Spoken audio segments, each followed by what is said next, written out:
অপমানে আমরা কুঁকড়ে যাই যখন আমাদেরকে এই কথা শুনতে হয় যে ওনারা গুলশান থেকে এসে ওনাদের সাঙ্গপাঙ্গদেরকে নিয়ে পেশাব করে মোহাম্মদপুরের ধর্মপ্রাণ মানুষদেরকে ভাসিয়ে দিবেন। তিনি কি বলেছেন? দাড়িপাল্লা, রিক্সা সব নাকি তাদের পেশাবে ভেসে যাবে। রিক্সা হোক আর দাড়িপাল্লা হোক, আমাদের ধানের শীষের নেতা কর্মীরা যদি পেশাব করে দেয় ওরা ভাইসা যাবে। বলতে চাই, আপনারা আমাকে চেনেন, আমার বাবা শাইখুল হাদিস আল্লামা আজিজুল হককে চিনেন। আমার বাবা আমার জন্য এমন কোন বিপুল সম্পদের পাহাড় গড়ে যান নাই। আমার বাবা স্বর্ণের চোরাকারবারি করেন নাই। আমার বাবা অস্ত্রের ব্যবসা করেন নাই। আমার বাবা তার দীর্ঘ 94 বছরের বয়সের জীবন বাংলার মানুষ এবং বাংলার মানুষের কল্যাণের জন্য, আল্লাহর দ্বীনের সেবা করার জন্য তিনি ব্যয় করেছেন। কিভাবে একজন ব্যক্তি গুলশান থেকে এসে মোহাম্মদপুরের তৌহিদি জনতাকে চরম কটাক্ষ করেছে। সে বলেছে মোহাম্মদপুরের তৌহিদি জনতা নাকি বাউলদেরকে পেটানো ছাড়া আর কোনো কাজ জানে না। দুঃখ লাগে, মোহাম্মদপুরের মাটি এবং মানুষের সংগ্রামী ইতিহাস তার জানা নেই। 5ই জুলাই বিপ্লবে এই মোহাম্মদপুর অন্যতম একটি হট স্পট ছিল। আমি অত্যন্ত পরিতাপের সাথে বলতে হয়, দুঃখ এবং কষ্টে, অপমানে আমরা কুঁকড়ে যাই যখন আমাদেরকে এই কথা শুনতে হয় যে ওনারা গুলশান থেকে এসে ওনাদের সাঙ্গপাঙ্গদেরকে নিয়ে পেশাব করে মোহাম্মদপুরের ধর্মপ্রাণ মানুষদেরকে ভাসিয়ে দিবেন। তিনি কি বলেছেন? দাড়িপাল্লা, রিক্সা সব নাকি তাদের পেশাবে ভেসে যাবে। আপনারা নীরব থাকেন, নীরব হন, কথা শুনেন। দেখেন, রাজনৈতিক মতবিরোধ থাকতে পারে। বাংলাদেশের অতীতের সিকি শতাব্দীর রাজনীতির ইতিহাস পাঠ করে আসুন। সিকি শতাব্দীর ইতিহাস পড়ুন। দাড়িপাল্লার ধানের শীষ একসাথে থেকে 25 বছরের বেশি সময় বাংলাদেশে আধিপত্যবাদের বিরুদ্ধে লড়াই করেছে। রিকশার কান্ডারি শাইখুল হাদিস আল্লামা আজিজুল হক রহমতুল্লাহ আলাইহিকে দেখলে বেগম জিয়া সব সময় আসন ছেড়ে দাঁড়িয়ে যেতেন। আজকে আপনি এসে বেগম জিয়া যাকে শ্রদ্ধা করতেন, এখনো পর্যন্ত জনাব তারেক রহমান সাহেব আমাদেরকে দেখলে শাইখুল হাদিসের প্রতি শ্রদ্ধা অবনত হয়ে আমাদের সাথে আলিঙ্গন করেন। এখনো বেগম জিয়ার মৃত্যুর পরে তার কফিন কাঁধে নেওয়ার জন্য জনাব তারেক রহমান সাহেবও শাইখুল হাদিসের সন্তানকে উপযুক্ত বিবেচনা করেন। আর আপনি এসে বলেন ধানের শীষের লোকজন পেশাব করে শাইখুল হাদিসের রিকশা আর আপনাদের 25 বছরের সহযোদ্ধা দাড়িপাল্লা সব আপনারা পেশাব করে ভাসিয়ে দিবেন। আপনাদেরকে বলতে চাই, পেশাবের মতো অপবিত্র জিনিস দিয়ে, পেশাবের মতো নাপাক জিনিস দিয়ে যদি ভাসাতে হয়, আপনার টয়লেট ভাসান। মুহাম্মাদুর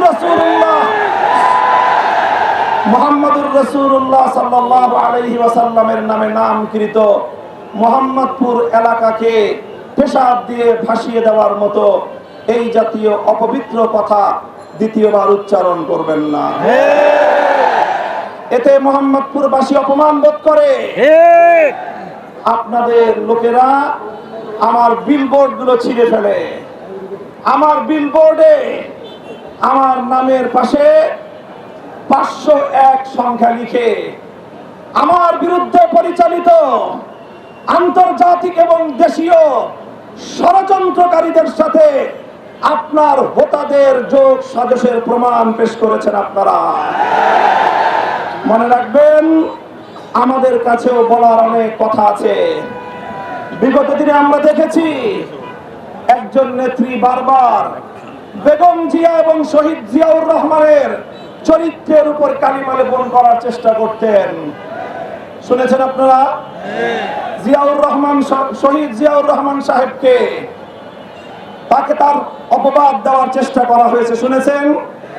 বেগম জিয়াকে বারবার তার চরিত্রে কালিমা লেপন করার চেষ্টা করা হতো, দেখেছেন? কিন্তু জিয়াউর রহমানের পরিবার, বেগম জিয়া কোনদিন এর বিরুদ্ধে কোন অপবাদ সুলভ শব্দ চয়ন তিনি করেন নাই। আজকে সেই বেগম জিয়ার প্রতি ধানের শীষ নিয়ে এসে আপনারা বাংলাদেশ বিরোধী শত্রুদের সেই পাতা ফাঁদে পা দিয়ে বাংলাদেশের আলেম সমাজ ইসলামের বিরুদ্ধে 2021 সালের মোদী বিরোধী আন্দোলনের উত্তাল তরঙ্গের বিরুদ্ধে অবস্থান নিয়েছেন, বাংলাদেশের বিরুদ্ধে অবস্থান নিয়েছেন। বাংলাদেশ বিরোধী অবস্থান নিয়ে বাংলাদেশে রাজনীতি করলে এদেশের মানুষের মনে জায়গা পাবেন না। তাই আমি বলতে চাই, আমার এলাকাবাসীর কাছে, আপনাদের কাছে আপনাদের সন্তানের অভিযোগ, আপনাদের কাছে আপনাদের ভাইয়ের অভিযোগ, আমরা সুন্দর, সকলের প্রতি সৌহার্দ্যপূর্ণ, সম্মানজনক, ভদ্রতা সূচক আচরণের মাধ্যমে আমাদের নির্বাচনী পরিচালনা করতে চাই। অন্যদের বিরুদ্ধে কোনো ক্রিটিসিজম থাকলে, সমালোচনা থাকলে যুক্তির ভাষায়, ভদ্র ভাষায়, সভ্য ভাষায় আমরা সমালোচনা করব। অভদ্রচিত, অশোভনীয় কোনো শব্দ প্রয়োগ করাটা, এটা মোহাম্মদপুরের মতো রুচিশীল এলাকার মানুষের রাজনৈতিক কালচারের সাথে যায় না। তাই মোহাম্মদপুরে রাজনীতি করতে চাইলে এই এলাকার মানুষের সভ্যতা, ভদ্রতা এবং রুচিশীলতার প্রতি লক্ষ্য রাখতে হবে। আমি আহ্বান জানাই, এই যে হাজার হাজার মানুষের এই গণমিছিলের কাছে এসে বিকট আওয়াজে, এই যে বিকট আওয়াজে এখানে গান সঙ্গীত বাজানো হচ্ছে, এই জাতীয় অসহনশীল আচরণ করবেন না, শব্দ দূষণ করবেন না। এই জাতীয় ভয়ঙ্কর শব্দগুলো আমরা বিগত 15 বছর শুনেছি। তারা শব্দ দিয়ে মানুষকে ভয় পাইয়ে দিতে চাইতো। গান করবেন, শালীন শব্দে করেন। গান বাজাবেন, এমন শব্দে, এমন ভলিউমে বাজান যাতে মানুষের জন্য শ্রুতি মধুর হয়। সকলকে আমি আহ্বান জানাই, উগ্র এই ধরনের উচ্চ শব্দ যেটা গোটা এলাকাকে থরথর করে কাঁপিয়ে দেয়, শিশুর অন্তরে ভীতির সঞ্চার করে, ঘুমন্ত অসুস্থ মানুষকে পর্যন্ত তাদের ঘুমের ব্যাঘাত ঘটায়, গোটা এলাকার পরিবেশ দূষণ করে, এই জাতীয় শব্দযন্ত্র ব্যবহার করে মোহাম্মদপুরের শান্তিপ্রিয় সভ্য পরিবেশটাকে নষ্ট করবেন না।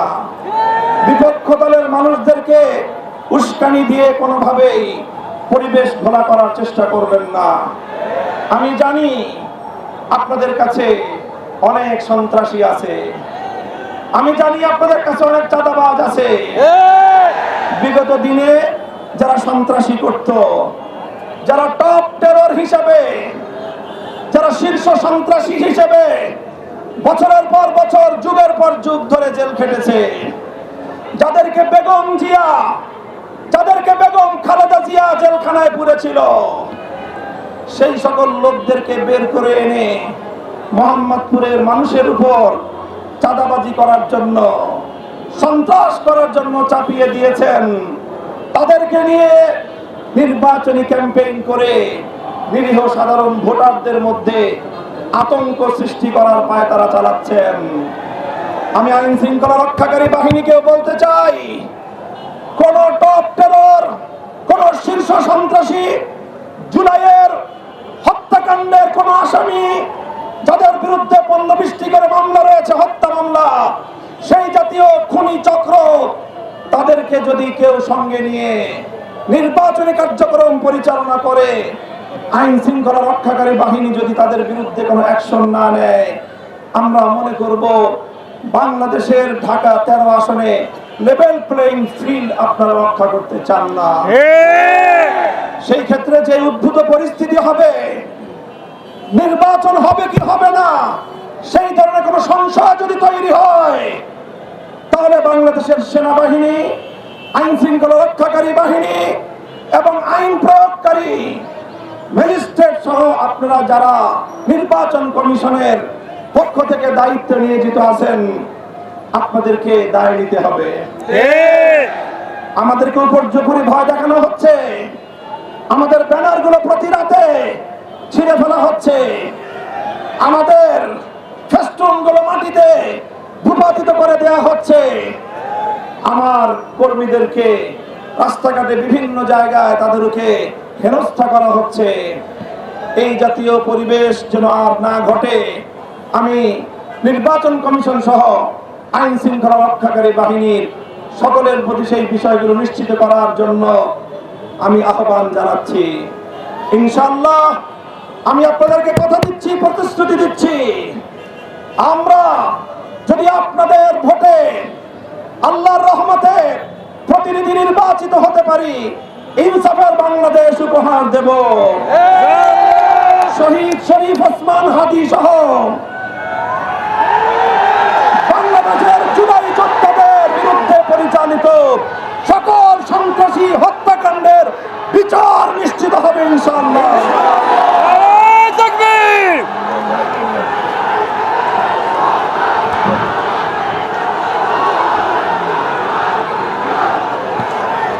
ইনশাআল্লাহ আজকে আমাদের এই শরীফ ওসমান হাদি যে ইনসাফের জন্য শাহাদাত বরণ করেছে, প্রয়োজনে আমরাও শাহাদাত বরণ করব, ইনসাফের লড়াই ছাড়ব না।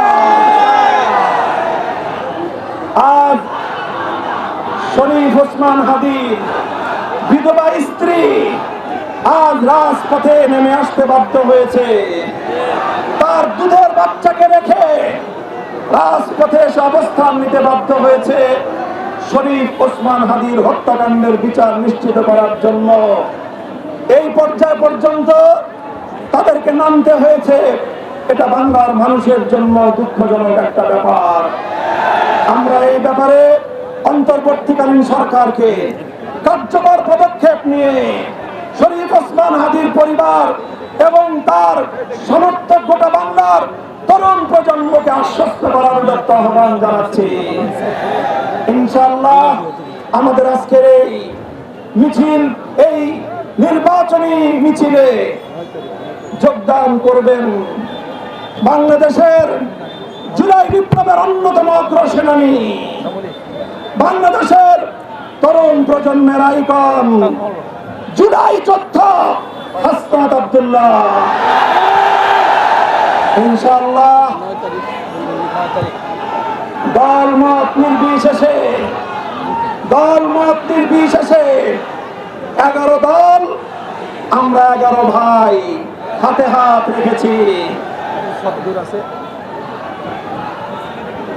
বাংলাদেশ জামায়াতে ইসলামী, বাংলাদেশ খেলাফত মজলিস, জাতীয় নাগরিক Party NCP, Khelafat Majlis, Nizami Islam Party, Bangladesh Khelafat Andolan, Amar Bangladesh Party, Liberal Democratic Party, Jatiya Gonotantrik Party, Bangladesh Development Party, Bangladesh Labour Party, 11টি দল আজ আমরা ঐক্যবদ্ধ হয়েছি।